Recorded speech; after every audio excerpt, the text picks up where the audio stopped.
Welcome. Thank you for joining us again today. I'm Mayor Jody Miller. I'm Craig Bentino, the Public Health Administrator for the Stevenson County Health Department. And we're telling you today about some facts concerning the COVID-19. So we would like to start today talking about masks and the difference between them. Craig, can you explain to our listeners about that? Absolutely. There's really three styles that we are looking at, and this particular one is referred to as an N95. And this is what's worn by direct patient care, such as doctor, nurse, ambulance, and these are the type that putting it on, you're putting it on just above here, and I usually pinch the nose.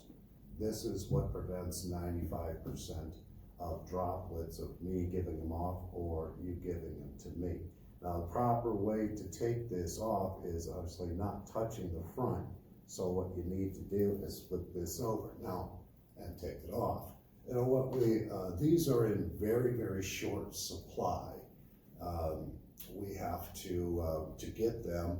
Both the hospital and health department have to order them through what we call the state strategic national stockpile. The state is out and they have ordered through the federal government. And we want people to try to reuse. There's certain criteria to reuse things. Obviously surgery you can't, but we want people to use them just for direct patient care, that is someone's ill, such as a nursing home, which you would want to use that if there was a resident that's ill. And we're also wanting them to wear even more than that. And so the N95 is not for the average citizen. What about the white one? The white one is what we call a surgical type of mask. And these are the type that can be worn by a lot of the staff. And this type here is fairly easy to put on. You just want to put it around, and you really kind of want to pinch the nose, because people like me with glasses, if I begin to talk, air will come up through. Right? And these are the kind that you would also be used in the nursing home, and can also be used with staff in hospitals, and also employees such as city hall or county government can be used these type. Now, the way you take this off is just simply as I did, without touching the front. What I say is to reuse those, you would let that sit overnight, dry out, and you could reuse for a day. Now, prior to COVID, they say throw them away. But now, with the short supply, something is better than nothing. Right.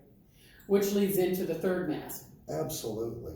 What we've had for a long time should be a month and a half, the CDC is saying you can't use another type of mask, only the type that FDA and CDC approved. Well, if you look at something with common sense, that something is better than nothing. We've had a lot of people, which is a wonderful piece out in the community, that we're finding donors to purchase fabric.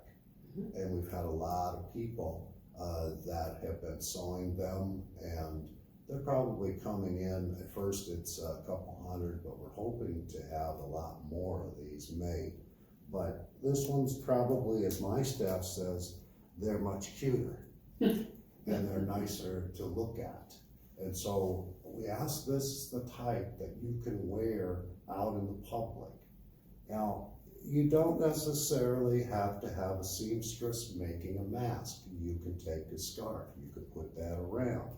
I've seen people cut up a t-shirt. Anything with cotton that has tightly woven is what you really And a few layers. Like if you had a bandana, you could layer a bandana. Yes. and wrap that around, use maybe some hair ties. But the point is that you have to be careful in taking them off, so that way there isn't a contamination, correct? That's correct. The last type here, this protects, if I have it on, it protects you from me. Mm-hmm. And if you don't have one, it doesn't totally protect me from you. Mm-hmm. And so that's why they're better than nothing at all. I know that it will seem like a major inconvenience, but the beauty of this type, making out of cotton, you can take it home and wash it. The other type are kind of a paper type of material. You wash it, it's done. It's done, right. This one here, you could do that. You could wash. I've also seen where if I were to take two methods of it, you could put it in a microwave, and you could take a wet paper towel and put it in, fold the paper towel over, put it on for a minute, and that should kill anything on it. And then you could also lay it over the top of a cup with water in it.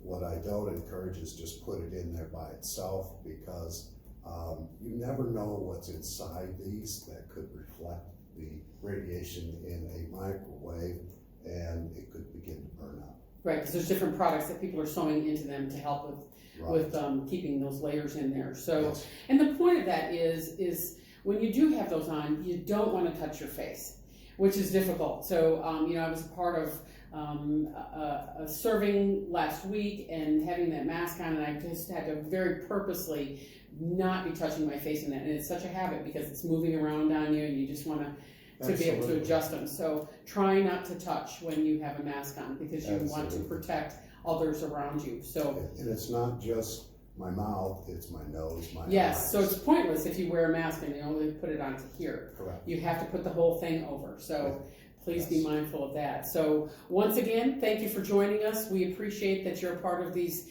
short takes with us.